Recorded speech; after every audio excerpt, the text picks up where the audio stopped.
Hi everyone, so welcome back to channel. So today's topic is the assessment of working capital requirement.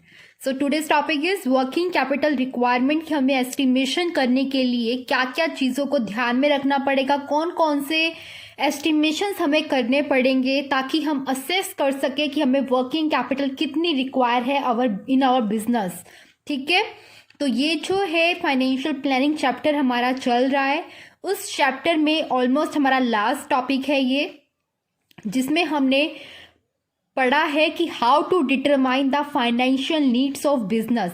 सबसे पहले जो है हमने उसका एक बेसिक अंडरस्टैंड क्रिएट किया था। सेकंड जो है हमारा मतलब कि बिल्कुल लास्ट वीडियो, उसमें हमने देखा how to assess the fix capital requirement and in this particular video we are going to discuss the assessment of working capital requirement. ठीक है, तो वर्किंग कैपिटल रिक्वायरमेंट का एस्टिमेशन कैसे लगा सकते हैं, किस किस चीज़ों को ध्यान में रखना पड़ेगा, वो सब हम इस वीडियो में डिस्कस करने वाले हैं। So let's start without wasting any time. Total amount of working capital can be estimated by estimating the need of capital for the following। चार चीज़ें हैं जिनके रिगार्डिंग हमें एस्टिमेशन करना पड़ेगा अगर हम वर्किंग कैपिटल की रिक्वायरमेंट को असेस करना चाहते हैं, डिटरमाइन करना चाहते हैं। ठीक है, वर्किंग कैपिटल का मतलब मैं आपको क्लियर कर चुकी हूँ, एक बार फिर से बता रही हूँ। Working capital means the capital और the funds that a business require to meet its day to day expenses. अपने रोजाना खर्च के लिए, अपने डे टू डे एक्सपेंसेस के लिए, अपनी करंट लाइबिलिटीज को मीटअप करने के लिए जो बिजनेस में फंड्स की रिक्वायरमेंट होती है उसे हम बोलते हैं उस बिजनेस की वर्किंग कैपिटल। ठीक है, और अगर वर्किंग कैपिटल को आप एस्टिमेट करना चाहते हो कि how much is required in your business in the future, तो उसके लिए हमें चार मेन एस्टिमेशंस करने होंगे और वो चारों मेजर एस्टिमेशंस को आज हम थोड़ा डिटेल में यहाँ पर डिस्कस करेंगे। सबसे पहला जो एस्टिमेशन रहेगा वो किस चीज़ के रिगार्डिंग रहेगा? For maintaining the adequate stock, कि स्टॉक को मेंटेन करने के लिए बिजनेस में आपको कितने फंड्स रिक्वायर्ड हैं। स्टॉक से हमारा मतलब है guys, by stock we mean three kind of things.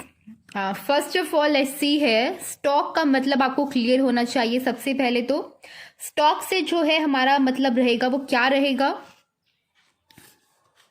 Raw material. ठीक है, raw material, work in progress and then finished goods. ठीक है, स्टॉक से हमारा इन तीन चीजों से है, स्टॉक से हमारा मतलब इन तीन चीजों से है। रॉ मटेरियल जो हम सप्लायर से लेकर आएंगे बिजनेस में, जिसका यूज कर कर हम फिनिश प्रोडक्ट तक पहुंचेंगे। वर्क इन प्रोग्रेस किसको बोलते हैं? जो मटेरियल अभी एक प्रोसेस से तो गुजर चुका है बट अभी दूसरी मशीनरी से या दूसरी प्रोसेस से उसे गुजरना बाकी है फिनिश प्रोडक्ट तक पहुंचने के लिए। ठीक है, मतलब वो प्रोडक्ट जिसका आधा काम हो चुका है और अभी आधा काम होना बाकी है, उसे हम बोलेंगे वर्क इन प्रोग्रेस, कि वर्क अभी भी उस पर चल रहा है, अभी प्रोग्रेस में है। और फिनिश प्रोडक्ट मतलब कि जो सेल करने के लिए मार्केट में रेडी प्रोडक्ट होता है उसे हम बोलते हैं फिनिश्ड गुड। तो जब भी हम एस्टिमेशन लगाते हैं कि वर्किंग कैपिटल कितनी चाहिए कि बिजनेस में, तो सबसे पहला एस्टिमेशन हमें लगाना पड़ता है कि हमारा कितना कितना अमाउंट जो है इन तीनों में एलोकेटेड रहेगा, कि कितने अमाउंट ऑफ फंड्स हमारे रॉ मटेरियल के लिए चाहिए, कितना हमारा वर्क इन प्रोग्रेस में रहेगा और कितने के प्रोडक्ट्स, कितने अमाउंट के फंड्स हमारे फिनिश्ड गुड्स के लिए एलोकेटेड रहेंगे। ठीक है, क्योंकि आपको पता है गाइस, रॉ मटेरियल तक फिनिश गुड्स तक पहुंचने के लिए हमें बहुत सारी साइकिल से गुजरना होगा। ठीक है, और उन सारी साइकिल से गुजरने के लिए वी नीड फंड्स। ठीक है, तो हमारा कितना कितना अमाउंट इन तीनों में एलोकेटेड रहेगा, यूटिलाइज्ड रहेगा, वो हमें सबसे पहले एस्टिमेट करना है before estimating the working capital requirement. ठीक है, for the assessment of working capital requirement, for the first step हमें क्या लेना है? We need to estimate the how much funds we require to maintain adequate stock, कि stock को maintain करने के लिए हमें कितने फंड्स रिक्वायर होंगे बिजनेस में। और वो स्टॉक से हमारा मतलब है raw material, work in progress and finished goods से। For smooth running of a business, for smooth running of a business the adequate amount of stock needs to be present in the business, क्योंकि अगर raw material नहीं होगा तो manufacturing कैसे होगी, और अगर फिनिश्ड गुड्स नहीं होंगे आपके पास तो आप कैसे अपनी जो मार्केट से डिमांड आ रही है उसे पूरा करोगे, ठीक है। और वर्क इन प्रोग्रेस आपका जब तक एक प्रोसेस से सामान नहीं गुजरेगा तब आपका कैसे जो है दूसरी प्रोसेस से उसको पास आउट करोगे, ठीक है। तो ये सारे जो हैं इन तीनों में आपका स्टॉक रहता है, तो इन तीनों स्टॉक के लिए कितना फंड आपको चाहिए वो आपको एस्टिमेट करना पड़ेगा अगर आप एस्टिमेशन लगाना चाहते हो regarding the working capital requirement, ठीक है। सेकंड हमारा जो है वो क्या है, सेकंड एस्टिमेशन आपको लगाना है फॉर रिसीवेबल्स। रिसीवेबल्स कौन होते हैं? Receivables refers to the person to whom the business has sold the goods on credit. Suppose कीजिए your business, ठीक है, ABC कंपनी है and this ABC company has sold the goods to its customer Mohan on credit. On credit means उधार पर अपने products बेच दिए हैं, ठीक है। तो मोहन जो है वो क्या है, कंपनी का रिसीवेबल है। एबीसी बिजनेस का, एबीसी लिमिटेड का मोहन जो है रिसीवेबल है, क्योंकि इसको कंपनी ने गुड्स उधारी पर बेचे हैं जिससे उसे अभी पैसा आना बाकी है, ठीक है। अभी जो सेल प्राइस है, जो अमाउंट हमने इससे लेना है वो भी लिया नहीं है, अभी इसे देना बाकी है वो, तो he will be considered as the receivable of ABC Limited, ठीक है। तो हम जो है रिसीवेबल्स को भी हमें एस्टिमेशन लगाना होता है कि कितना अमाउंट जो है हमारा रिसीवेबल्स की फॉर्म में पड़ा हुआ है, क्योंकि जितना ज़्यादा अमाउंट हमारा रिसीवेबल्स की फॉर्म में पड़ा हुआ होगा, मतलब कि जितना अभी हमें लेना बाकी होगा और जितना ज़्यादा हमारा क्रेडिट पीरियड होगा उतना ज़्यादा हमें जो है फंड्स की रिक्वायरमेंट होगी for the day to day running of the business, ठीक है। आप सपोज कीजिए, बिल्कुल जनरल एग्जांपल से मैं आपको बताना चाहूँ, अगर आपका बिजनेस किसी को गुड्स बेच रहा है और आपकी पॉलिसी है कि आप क्रेडिट पर भी गुड्स बेचते हो, तो अगर आप क्रेडिट पर गाइस गुड्स बेचते हो तो आपका क्रेडिट पीरियड होगा। क्रेडिट पीरियड से हमारा मतलब है कि कितने टाइम पीरियड के लिए आपने बोला है कि आप गुड्स क्रेडिट पर ले लीजिए और उसके बाद पैसे दे देना। हो सकता है आपने बोला है कि 2 मंथ्स के लिए क्रेडिट पर दिया है मैंने, दैट मीन्स कि 2 महीने बाद आप मुझे पैसे दे देना और अभी आप गुड्स को ले जाइए। तो 2 महीने का पीरियड जो है आपका, इस टाइम पर आपके गुड्स तो बिजनेस से चले जाएंगे बट उनके बदले जो आपकी अर्निंग्स हैं वो बिजनेस में नहीं आई हैं, और अगर बिजनेस में पैसा नहीं आया है तो बिजनेस को ज़्यादा फंड्स की रिक्वायरमेंट होगी अपने बिजनेस को चलाने के लिए।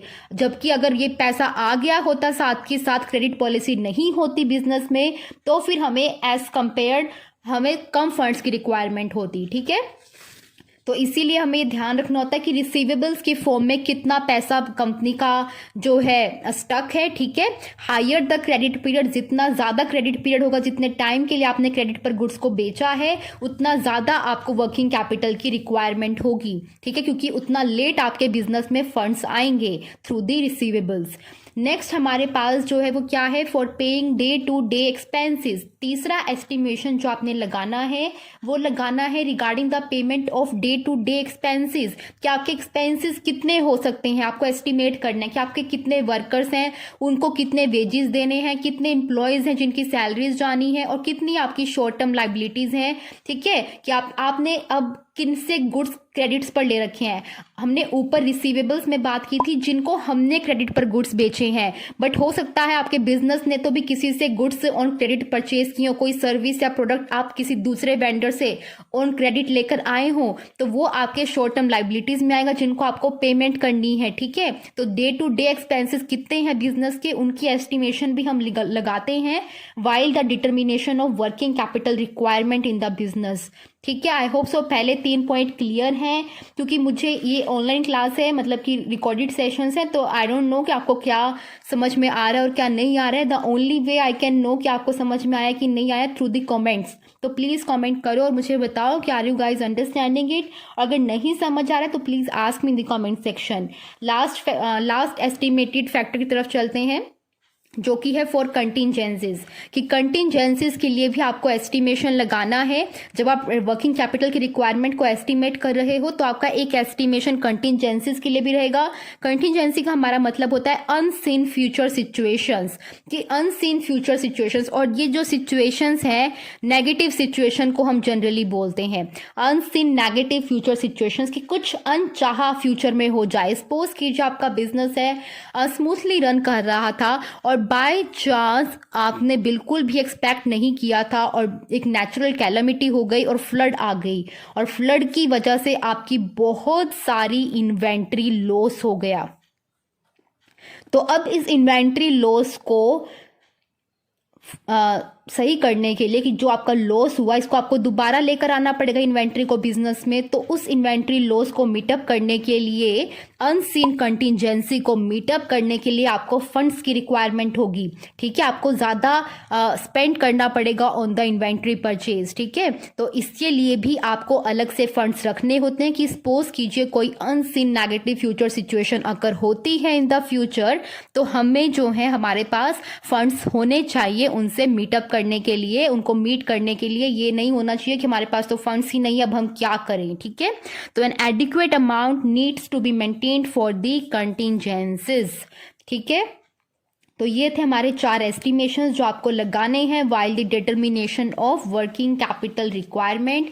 ये सारे नोट्स आपको अवेलेबल हैं on my Telegram channel, the link is given in description box. ठीक है, उस टेलीग्राम चैनल पर आपको ये सारे नोट्स अवेलेबल हैं। If you want to have a reference of this notes you can take it from there. ठीक है, सो आज के लिए सिर्फ इतना ही। अच्छा लगे तो प्लीज़ लाइक कर देना वीडियो को और चैनल पर सब्सक्राइब कर देना अगर नए आए हो। Thank you so much for watching the videos. Bye bye.